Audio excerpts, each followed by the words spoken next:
ইশরাক কিভাবে মেয়র ঘোষিত হয়, আদালত মূলত কার আদেশ এবং নির্দেশে চলতেছে, এমন প্রশ্ন অনেকের মাঝেই। এইবার এই বিষয় নিয়ে আমরা পর্যালোচনা এবং তদন্ত করে বেশ কয়েকটি খুবই গুরুত্বপূর্ণ তথ্য এবং ভিডিও ফুটেজ পাই, যা আজকের ভিডিওতে সেগুলো এক এক করে ধারাবাহিক তুলে ধরা হবে। যদিও আজকের ভিডিওটা কিছুটা লং হতে পারে, তবে আজকের ভিডিওতে জানতে পারবেন ইশরাককে নিয়ে এমন কিছু অজানা গোপন তথ্য যা জানলে আপনিও ইতিমধ্যে অবাক হতে বাধ্য। বন্ধুরা চলুন ভিডিওতে আজকে আর বেশি কথা বাড়াবো না, সরাসরি আজকে আমরা চলে যাব মূল ভিডিওতে। আসসালামু আলাইকুম দর্শক, খুবই গুরুত্বপূর্ণ এবং জটিল একটি বিষয় আপনাদের সঙ্গে শেয়ার করার প্রয়োজনীয়তা অনুভব করলাম খুব দ্রুতই। কারণটি হচ্ছে, এই এপিসোডে আমি যে প্রশ্নগুলো তুলব তার উত্তর যদি কারো জানা থাকে আমাকে একটু জানানোর চেষ্টা করবেন, নিজেকে সমৃদ্ধ করার চেষ্টা করব। আর মূল আলোচনায় যাওয়ার আগে আরেকটি মন্তব্য করে রাখি, আমি বলি 15.5 বছরে মুহুর্মুহু যে নানান ধরনের সার্কাস আমাদের সামনে উপস্থাপন করা হয়েছে, দুর্দান্ত সব সার্কাস, তার চেয়েও কি ভয়ঙ্কর সব সার্কাস 5ই আগস্টের পর থেকে আমাদের সামনে মঞ্চস্থ করা হচ্ছে। নইলে যে বিষয়টি আলোচনা করতে চাচ্ছি তা হলো 5 বছর পর এসে ঢাকা দক্ষিণ সিটি কর্পোরেশন নির্বাচনে জনাব ইশরাক হোসেনকে কেন মেয়র ঘোষণা করা হয় আদালতের পক্ষ থেকে।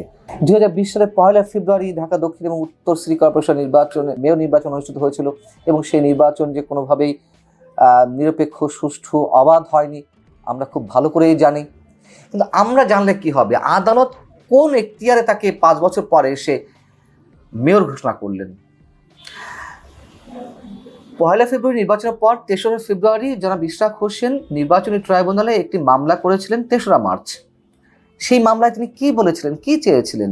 তার আবেদনটা ছিল ঢাকা দক্ষিণ সিটি কর্পোরেশন নির্বাচন এবং ফলাফল বাতিল যেন করা হয়। তিনি তো নিজেকে মেয়র দাবি করেননি যে ফলাফলটা তার পক্ষে দিতে হবে।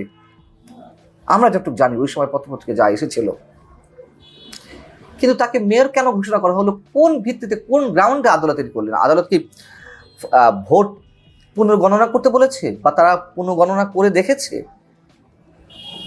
আমরা যতই ধরে নিই যে নির্বাচন সুষ্ঠু হয়নি, আচ্ছা তাও আবার 5 বছর পরে এসে আদালতে এই রায়।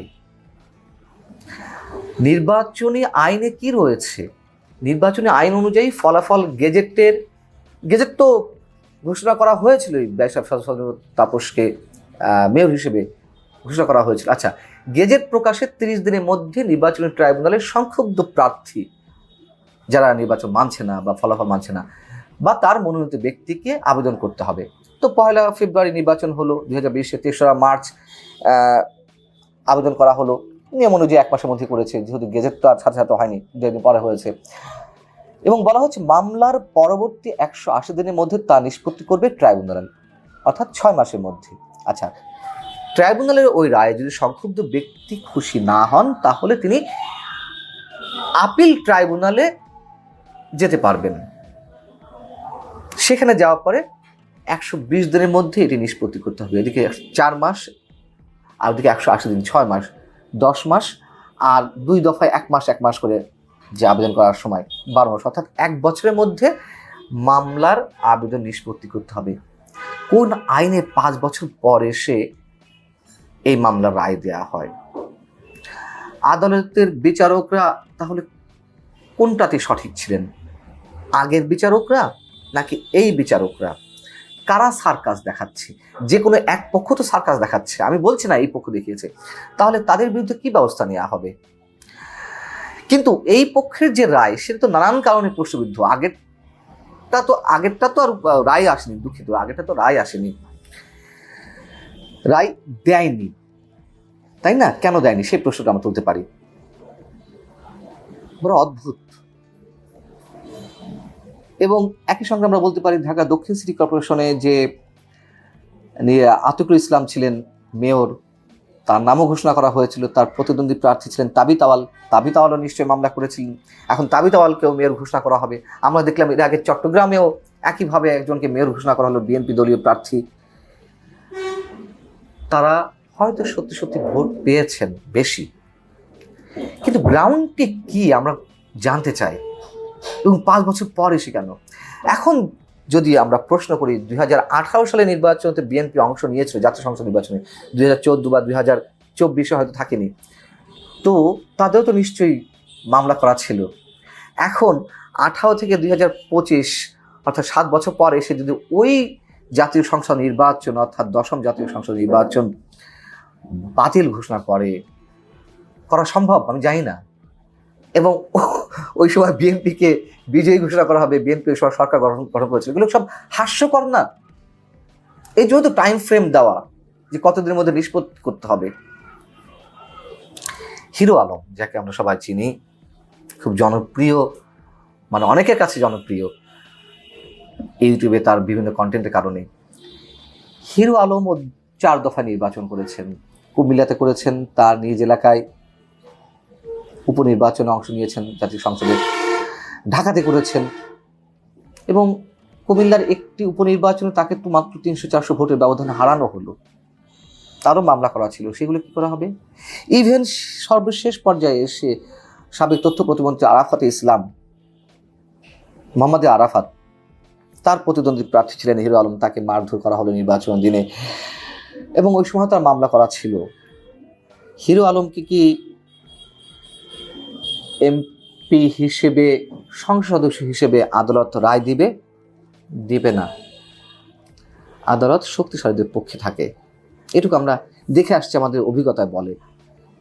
এবং হিরো আলম গণমাধ্যমকে সেই কথাটাই বলেছেন, গণমাধ্যমের পক্ষ থেকে তার ফোনে তার সাক্ষাৎকার নিয়ে হয়েছে, তিনি সেটা বলেছেন যে আমি সাংবাদিক সম্মেলন ডাকবো। খুব ভালো, বাপের বেটা, ডাকা উচিত।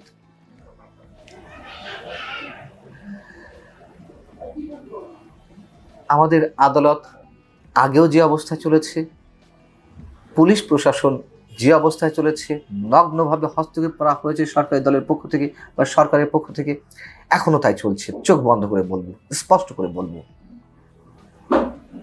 এবং এগুলো কোনো ভালো এক্সাম্পল না। যা ইচ্ছে তাই করা হচ্ছে। আওয়ামী লীগকে দোষ দেবো? করেছে আওয়ামী লীগ তো অপরাধী নিঃসন্দেহে, কিন্তু কোনো দৃষ্টান্ত স্থাপন এই সমাজে করতে পারলো না। যে বৈষম্যহীন সমাজ বিনির্মাণের কথা বলা হচ্ছে, গলা ফাটানো হচ্ছে, ফালতু কথাবার্তা সব। আর আদালতের বিচারকদের মেরুদণ্ড দেখেও আমরা অবাক হচ্ছি। পুলিশও একই অবস্থা আছে, আওয়ামী লীগের সময়কার মতন একই চিত্র তারা প্রকাশ করছে। এখনকার বিচারকরাও তাই করছে, শক্তিশালীদের পক্ষে থাকছে, ফোনের মাধ্যমে যেই নির্দেশনা যাচ্ছে সেই হিসেবে তারা কাজ করছেন, এর বাইরে তো কিছু না। নইলে আমাকে একটু বোঝানোর চেষ্টা করুন, যে প্রশ্নগুলো করলাম দয়া করে উত্তরটা দিন। 1 নম্বর হচ্ছে, তিনি তো আবেদন করেননি মেয়র হিসেবে নিজেকে দাবি করার, যদিও জনাব ইশরাক হোসেনের আইনজীবী মানে আজ তিনি সাংবাদিক সামনে বলেছেন যে না, আমরা দাবি করেছিলাম আমাদেরকে মেয়র হিসেবে ঘোষণা করার, সেটা আমার মনে পড়ে না আসলেই সত্যি কিনা। যাই হোক, যা কিছু হচ্ছে ভালোই হচ্ছে, আরও বেশি খারাপ হোক। আওয়ামী লীগ যা করেছে তার চেয়ে বেশি খারাপ হোক, ভয়ঙ্কর কিছু হোক, রাত আরও গভীর হোক, সেখান থেকেই নিশ্চয়ই নতুন সূর্য উঠবে। এটাই তো আমরা আশা করতে পারি, তাই না? ধন্যবাদ প্রিয় দর্শকবৃন্দ, আমাদের ফুল ভিডিওটি দেখার জন্য আপনাকে জানাই অসংখ্য ধন্যবাদ। তো বন্ধুরা, এতক্ষণ আপনারা যে ভিডিওটি দেখতে পেয়েছিলেন, ইশরাক কীভাবে মেয়র ঘোষিত হয় এই বিষয় নিয়ে একটি আলোচনা দেখলেন। এই বিষয় নিয়ে আপনাদের কি মন্তব্য এবং ইশরাককে নিয়ে আপনাদের কি মন্তব্য অবশ্যই কমেন্ট বক্সে কমেন্ট করতে ভুলবেন না। আর হ্যাঁ, এমন নিত্য নতুন আপডেট খবর সবার আগে পেতে চাইলে এখনই আমাদের এই পিচ্চি সাকিব ইউটিউব চ্যানেলটি সাবস্ক্রাইব করুন। ধন্যবাদ।